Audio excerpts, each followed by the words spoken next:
प्रभु यीशु ख्रीष्टर बहुमूल्य नाम आपण प्रत्येक को ओडिया बाइबल क्विज रे कार्यक्रम को स्वागत करे। प्रश्न उत्तर माध्यम आम प्रभु वाक्य को ध्यान करुचु, अनेक विषय शिक्षा लाभ करुचु। आपण मैंने अंशी धन्यवाद जनाए। गत काली जो प्रश्नटी पचरा जाइतिला ता थिला इस्राएल संतानगण ठारू एफद ओ बुक्कु पटा निमंते क्यों खचनीय प्रस्तर उपहार स्वरूप ग्रहण करा जिवो। यार सठिक उत्तर होची गोमेदक मणि।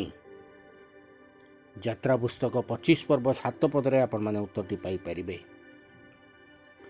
आज निमंते प्रश्न होची आवासर ओ प्रांगणर चतुर्दिगर मेख सबु केउथिरे निर्मित होइथिला। आवासर ओ प्रांगणर चतुर्दिगर मेख सबु केउथिरे निर्मित होइथिला। आपण मानक उत्तर आम मानक वीडियोर कमेंट बॉक्स जाई आम मानक जणांतु। अनुरोध करछि जदि चैनल टी को आपण सब्सक्राइब करि नाहंती संगे संगे सब्सक्राइब करंतु, तापर निश्चित भाव उत्तर आम मानक जणांतु। धन्यवाद।